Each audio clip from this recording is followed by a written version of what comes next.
¿Qué hay debajo de la ciudad de Nueva York? Mientras que en la superficie de Nueva York se amontonan millones de metros cuadrados de construcción en sus rascacielos, el Central Park, Wall Street y una enorme variedad de oportunidades. Pero ¿sabías que debajo de la ciudad hay varios secretos ocultos desde el año 1773, en medio de miles de kilómetros de tuberías, redes y vías en los que hasta viven cientos de personas? Quienes viven arriba, junto a los millones de turistas que visitan Nueva York, se fijan en Broadway, Wall Street o la Estatua de la Libertad sin advertir que bajo ellos late el corazón de la ciudad, un corazón en el que se encuentra buena parte de la infraestructura que sostiene el brillante mundo de la superficie. ¿Qué esconde Nueva York debajo de millones de metros cuadrados de concreto? ¿Cómo funcionaba el sistema de laberintos de neumáticos de tubos del correo construido en 1897? ¿Qué hay en los túneles secretos debajo de Nueva York? ¿Qué secreto hay debajo del Central Park?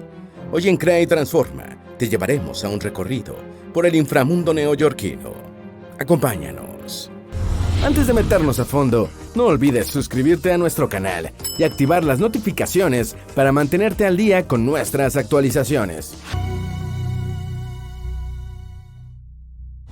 Nadie sabe qué hay debajo de 6.000 millas de asfalto y concreto y 500 millas del metro. Empecemos por la extensión de la ciudad subterránea, 6.000 millas de asfalto y concreto, más 500 millas de líneas de metro. Esos son más de 11.000 kilómetros de vías. Aunque no se sabe todavía con exactitud qué hay en este laberinto bajo tierra, a esas vías hay que sumar instalaciones vitales para el funcionamiento de la ciudad, desde la infraestructura de agua, alcantarillado, gas, telecomunicaciones, hasta la red eléctrica. Sobre esta última, por ejemplo, hay subestaciones enterradas que alimentan cuadras enteras en la superficie, sin que se sepa muy bien por dónde pasan las conexiones. Como lo demostró trágicamente el huracán Sandy en 2012, basta que el agua rompa las barreras e inunde el subsuelo para que grandes zonas de Nueva York se queden a oscuras. Cuando Sandy arrasó con todo, los apagones incluyeron hospitales, con el agravante de que, precisamente, como las instalaciones dañadas son subterráneas, es muy difícil repararlas, con lo que el caos se extiende por días. Paradójicamente, hay una red subterránea que sí se conoce mejor, el sistema de reparto del Con Ed, Consolidated Edison Company Nueva York, formado por 160 kilómetros de tuberías que cubre todo Manhattan, desde la 96 hasta la 89. Esta red de la Con Ed, que también es la compañía eléctrica, sirve a íconos como el Empire State, pero además a edificios como la sede de la ONU, a museos y hospitales. Con la tecnología de hoy, resulta inexplicable que no exista un mapa que abarque toda la ciudad bajo tierra. Hoy, gracias a los satélites, se puede mapear una ciudad hasta una profundidad de 6 pulgadas. Otras tecnologías permiten completar la imagen hasta metros de profundidad. Bloomberg cuenta con una iniciativa de 2017 para diseñar el primer mapa completo de todo el Nueva York subterráneo. Para lograr su objetivo, la ciudad quiere hacer dos cosas. Primero, usar tecnología avanzada para llenar los vacíos. Segundo, unir en un solo mapa toda la información dispersa. Y es que Nueva York no sabe qué hay debajo de ella, puesto a que cada red tiene su propio mapa que el resto no conoce. Por ejemplo, Con Ed tiene un mapa de la red eléctrica, el Departamento de Protección Ambiental tiene uno de la red de agua y drenajes, y la Autoridad Metropolitana de Transporte tiene el de túneles de tránsito. Sin embargo, no existe una sola oficina que integre en uno solo todos los mapas del inframundo neoyorquino. Y si logran unir todo, todavía aguarda una sorpresa a las autoridades, porque debajo de Nueva York no solo hay infraestructura, también hay gente viviendo. Hay 2.000 personas viviendo debajo de la ciudad de Nueva York. No estamos hablando de gente que vive en sótanos, sino de la que lo hace en túneles de tránsito, como el Lex Luthor de la primera película de Superman, y otras infraestructuras subterráneas de la ciudad. Para algunos, estos habitantes del subsuelo son afortunados cuando se les compara con los miles de sin hogar que duermen a la intemperie en las calles de la ciudad. Los reportes hablan de más de 2.000 personas, pero al mismo tiempo afirman que pueden ser muchas más, dentro del universo de 60.000 personas sin hogar que atestan las calles de Nueva York. Como los Morlocks, quienes viven bajo la ciudad, casi siempre están huyendo de las autoridades y suelen formar lazos muy estrechos entre ellos. El problema es que esa camaradería no los pone a salvo de los peligros de vivir en el subsuelo, y que incluyen ataques de delincuentes y la terrible insalubridad.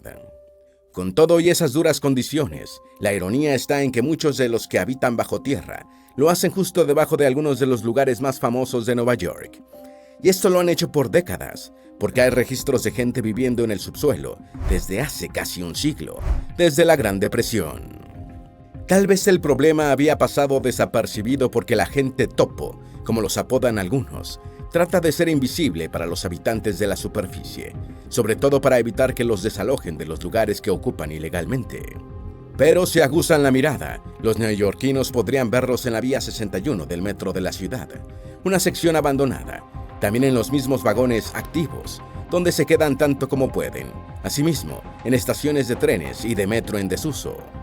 A veces la gente topo no se esconde tanto y, rendida, cae dormida en las escaleras del metro, pero los más veteranos prefieren partes más profundas y oscuras del inframundo para evitar a las autoridades.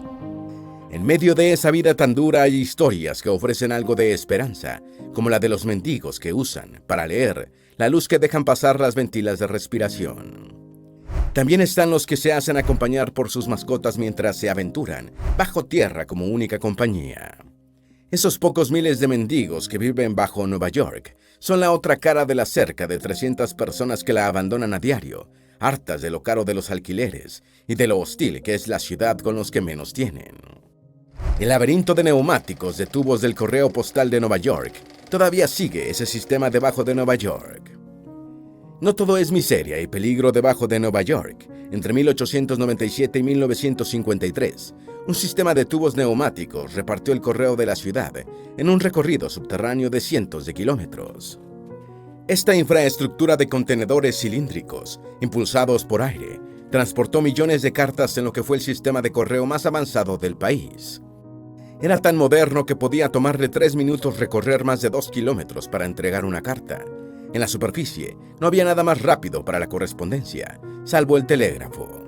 Pese a lo moderno, Nueva York no fue la primera ciudad con un sistema subterráneo de tubos neumáticos. Londres se la había adelantado en el año de 1863. Con todo y que era un correo mecánico de alta velocidad, la revista del Museo Smithsoniano cuenta que los accidentes en sus más de 50 años de operación fueron más bien pocos, y la mayoría de los paquetes llegaba a su destino sin errores. Una de las formas en las que se le hacía mantenimiento al sistema era bastante inusual. Para detectar fugas de aire, se enviaba un equipo de 4 personas. Una introducía su cabeza en el tubo y gritaba, mientras que otros 2 escuchaban desde el otro extremo, y una cuarta medía el eco del grito con un cronómetro. ¿Cómo funcionaba el sistema de laberintos de neumáticos de tubos del correo? ¿Por qué lo pusieron? ¿Cuándo dejó de funcionar? El sistema de correo subterráneo no solo entregaba cartas, sino también paquetes, lo que lo convertía en el tatarabuelo de Amazon. Desde ropa, pasando por libros y hasta mascotas, los tubos neumáticos transportaban casi cualquier objeto bajo la ciudad. Incluso llegaron a enviarse huevos que llegaban a su destino sin romperse. La responsable de crear el sistema fue la Tubular Dispatch Company Nueva York, que lo alquiló al gobierno para que lo operara por más de 50 años. Con el transcurso del tiempo, el sistema llegó a abarcar más de 43 kilómetros de conexiones subterráneas que conectaban Manhattan y Brooklyn. De todos ellos, el primer circuito costó $164,000 de la época, unos 6.8 millones de hoy. En algunas partes del trayecto, los tubos iban sobre el metro de la ciudad, pero en otros lo hacían por debajo, a una profundidad que variaba entre poco más de 1 metro y más de 5 metros. En su momento de mayor tráfico se enviaba un contenedor cada 6 o 15 segundos, para un total de 360,000 cartas en ambas direcciones. Para mantener esa velocidad, los trabajadores expedían de vez en cuando una especie de proyectil embadurnado en aceite lubricante para mantener las vías despejadas. Luego de haber estado cerrado el sistema entre 1918 y 1922, el 55% del correo de la ciudad se entregaba hace un siglo por medio de estos tubos. Este sistema ha inspirado escenas en las series Loki o Lost, así como en la película Paddington. El toque retrofuturista es irresistible para conectar con una audiencia acostumbrada a mandar mensajes por WhatsApp. Esta historia perdida llegó a su fin en diciembre de 1953, cuando el servicio postal suspendió el servicio alegando que era obsoleto y muy costoso. Desde entonces, los tubos neumáticos siguen estando silenciosos bajo las calles de Nueva York. Se encontró un barco construido en 1773. En las entrañas de Nueva York, además de encontrarte con gente que vive huyendo de todo, también puedes aprender historia, sobre todo si te sucede como a unos arqueólogos que encontraron, en 2010, un barco de 1773. El hallazgo lo hicieron donde hoy se levanta el Freedom Tower, a una cuadra de la calle Greenwich, y su análisis arrojó datos sorprendentes. Primero, toda la estructura fue escaneada antes de ser removida pieza por pieza del subsuelo. Luego, en el laboratorio se encontró que la madera usada en su construcción era la misma empleada en parte de la edificación del Hall of Independence, donde se firmó la Declaración de Independencia y la Constitución. Las tablas de la embarcación habían sido cortadas en 1773, por lo que el barco es más viejo que el país. Los científicos creen que se trata de una balandra que navegaba por el Hudson, diseñada por los holandeses para transporte de carga y pasajeros. La clave que sostiene todas estas conclusiones son los anillos en la madera del barco, que se contaron meticulosamente después de secarla, para luego compararla con muestras del Hall of Independence en Filadelfia. También se cree que antes de terminar enterrado en Nueva York, el barco pasó mejores días navegando por el Caribe, comerciando con caña y otros productos de la época. ¿Te estás preguntando cómo termina un barco en el subsuelo de Manhattan? Pues resulta que, después de 20 o 30 años de servicio, el barco terminó abandonado en unos muelles al oeste del puerto de Nueva York.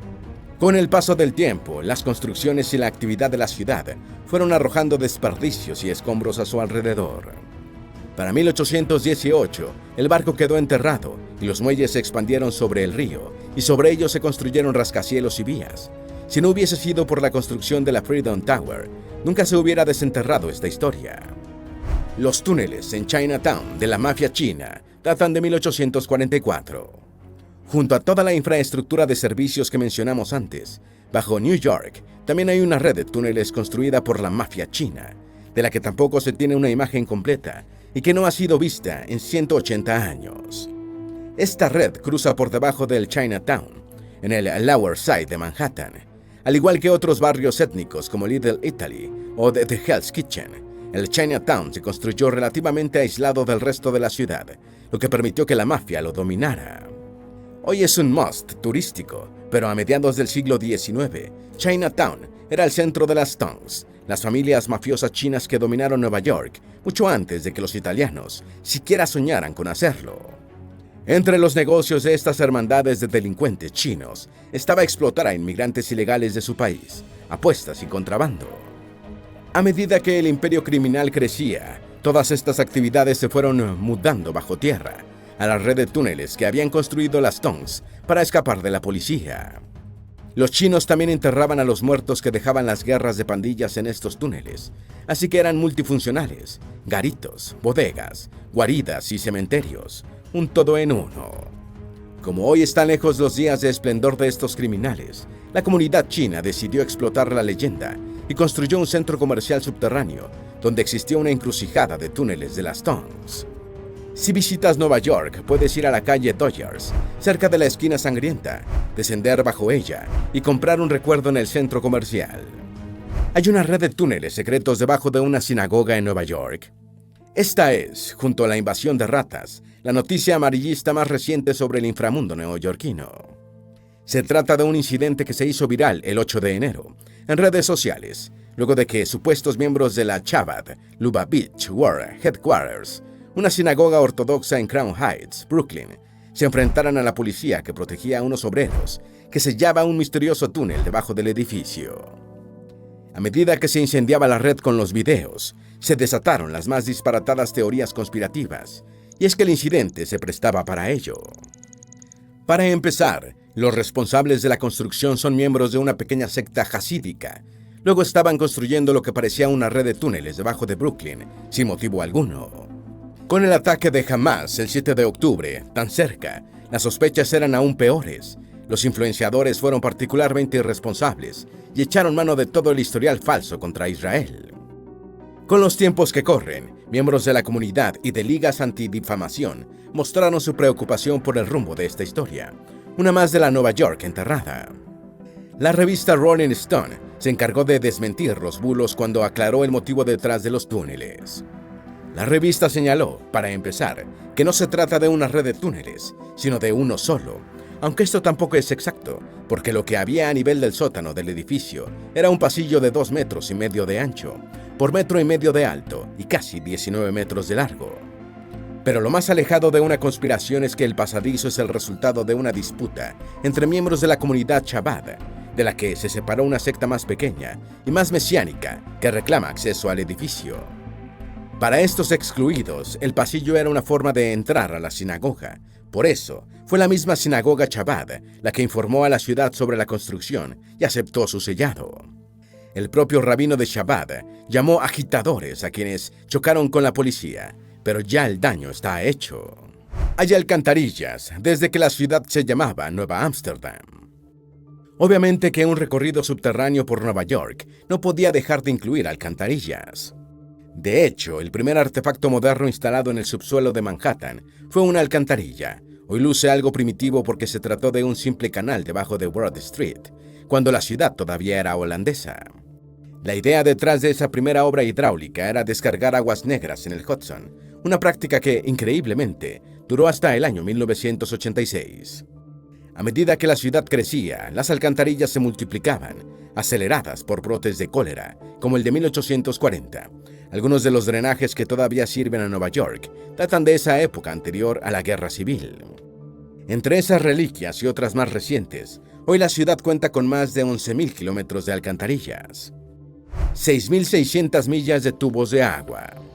El suministro de agua subterráneo de Nueva York se sirve de 6,600 millas de tubos de agua, unos 10,000 kilómetros, más los acueductos número 1 y 2, completados en 1917 y 1936, respectivamente. Los acueductos son construcciones masivas de más de 7 metros de diámetro, enterrados a profundidades de hasta 30 metros. Por los viejos que son, tienen fugas. Repararlas es una de las peores pesadillas del submundo neoyorquino, que empieza con el peligroso cerrado de las válvulas. Si no hay problemas con eso, sigue la proeza de sellar tuberías en el corazón hundido de la ciudad. Tuberías de gas y electricidad. Para entender la evolución de la red subterránea de gas y electricidad, tenemos que repasar el origen de estos servicios. El New York Gas Light Company of New York se fundó en 1823. En los años siguientes se instalaron líneas de gas en todo el Lower Manhattan. Las ampliaciones posteriores llevaron tuberías por el resto del borough. A finales del siglo XIX, Basil Holly, un inventor, creó una calefacción a vapor y en 1877 fundó una empresa para ampliar el servicio. Otra persona, Wallace E. Andrews, se hizo cargo de la empresa de Holly, la New York Steam Company of New York, y en 1882 estaba colocando tuberías de nuevo por Lower Manhattan. La tendencia continuó y a principios de la década de 1930, casi todos los edificios emblemáticos de Nueva York, la estación Grand Central, el Empire State Building, el edificio Chrysler y el Rockefeller Center, etc., se calentaban con vapor. Simultáneamente, la compañía eléctrica de Thomas Edison estaba expandiendo sus operaciones por todo Manhattan. Su luz eléctrica iluminó por primera vez parte de Nueva York el 4 de septiembre del año 1882. Otra brillante idea de Edison fue enterrar los cables en el suelo. Gracias a genialidades como esta, Edison absorbió a sus competidores para formar la compañía de electricidad de la ciudad que ya nombramos, la Consolidated Edison Company of New York, o CONED. Hoy en día, CONED mantiene bajo la superficie de Nueva York más de 6,000 kilómetros de líneas de gas, 160 kilómetros de tuberías de vapor y la increíble cantidad de más de 150,000 kilómetros de cables eléctricos. Artefactos antiguos. Cada vez que escarban, se contratan arqueólogos. No importa la razón por la que se excave en Nueva York, cada vez que se abre la tierra en esta ciudad aparece algo. Son capas y capas de actividad humana de sucesivas generaciones de neoyorquinos que han dejado sus restos para que las nuevas generaciones los desentierren.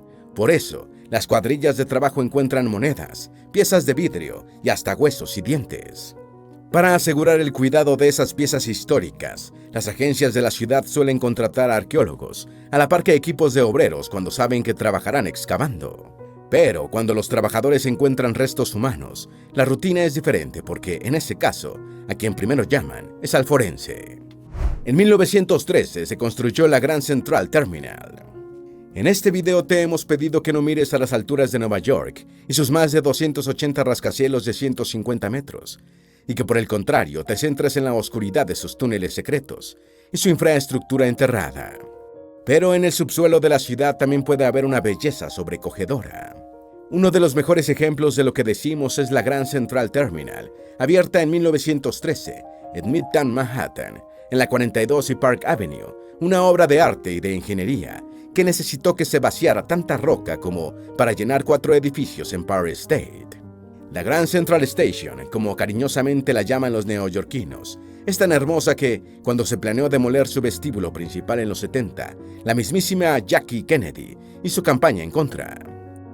La ex primera dama logró su cometido y hoy, en su honor, la entrada principal de la estación se abre hacia el Foyer Jacqueline Kennedy Onassis.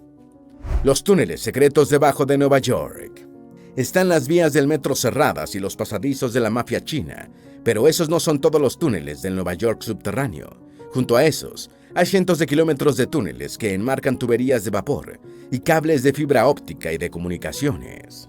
Esos túneles, que son reales, tienen una contraparte en los túneles secretos que excitan nuestra imaginación, así como la de los inspectores del alcantarillado, que hablan sobre ellos en los turnos nocturnos.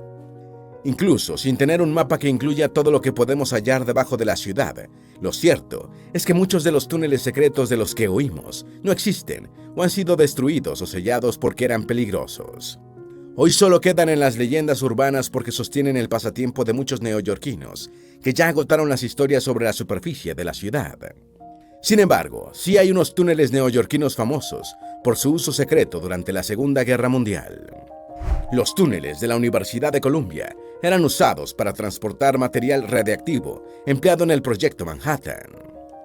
Medio mundo acaba de ver a Oppenheimer el año pasado. Lo que no cuenta la película de Nolan es que el Proyecto Manhattan no solo tuvo sedes en Chicago, Tennessee, Nuevo México, sino también en Nueva York.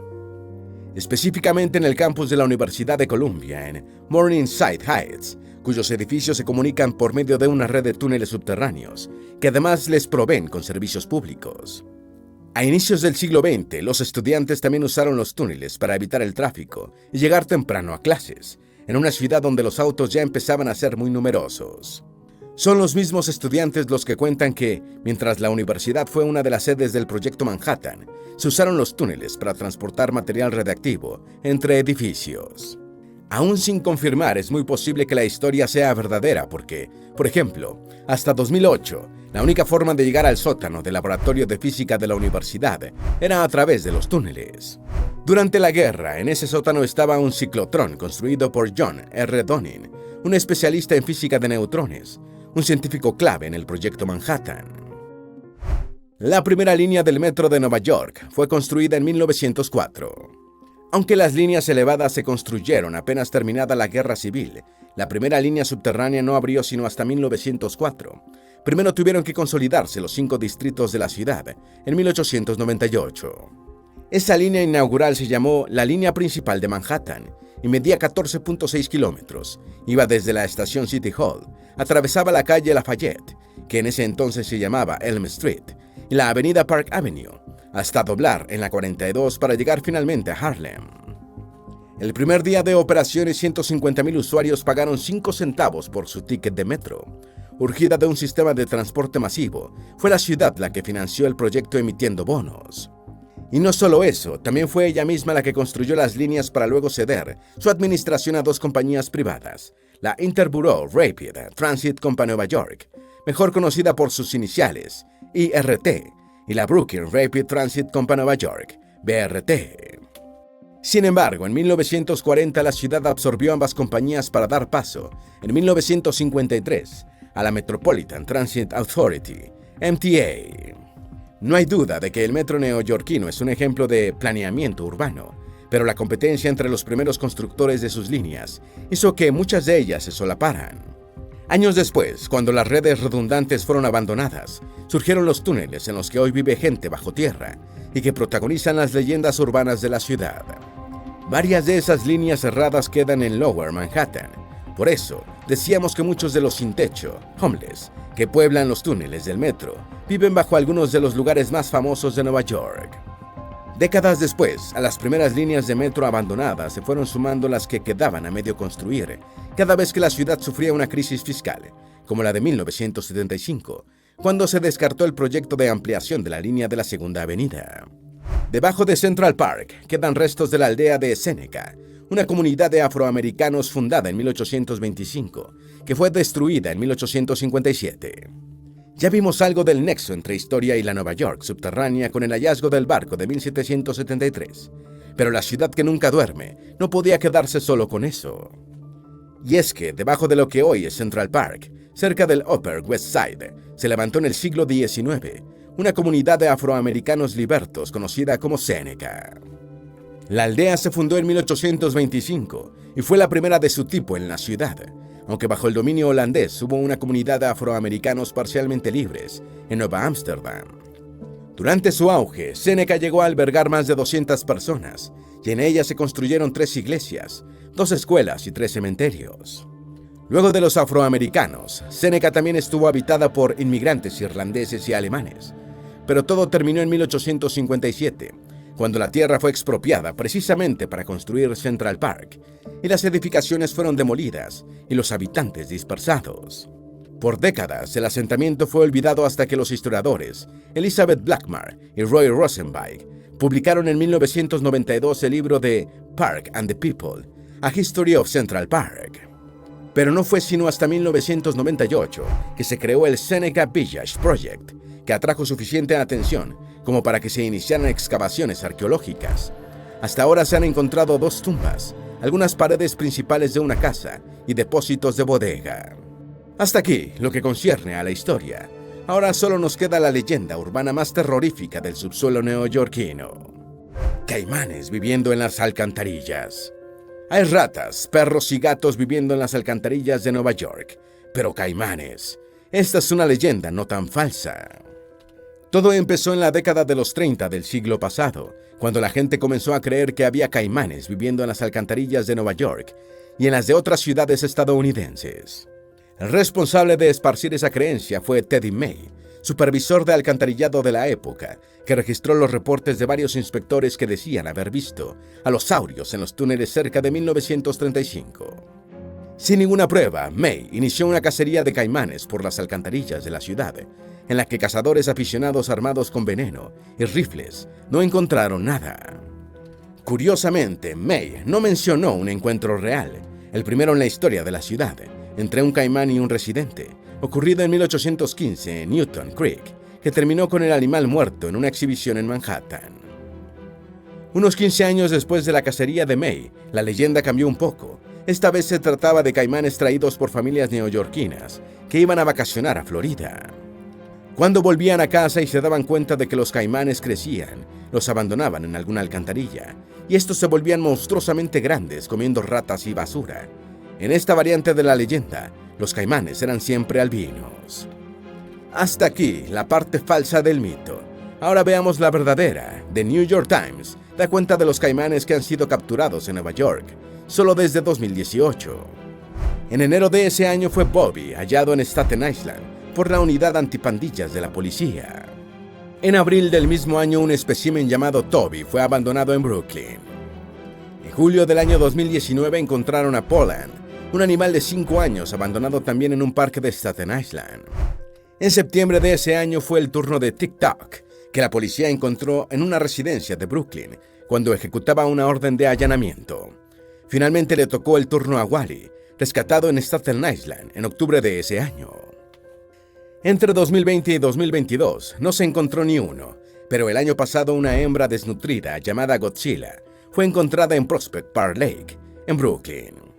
Como vemos, varios de los animales no fueron encontrados en las alcantarillas, pero además ninguno era un monstruoso reptil albino gigante. Personas de todo el mundo llegan a Nueva York buscando el sueño americano de vivir en Estados Unidos. Lo que algunas de ellas nunca se imaginan es que terminarán viviendo en el subsuelo de la Gran Manzana.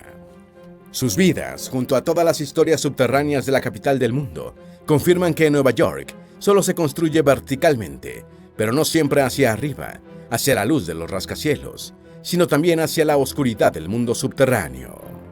¿Tienes alguna duda o sugerencia? Haz tu aporte escribiendo en los comentarios y así entre todos nos ayudamos.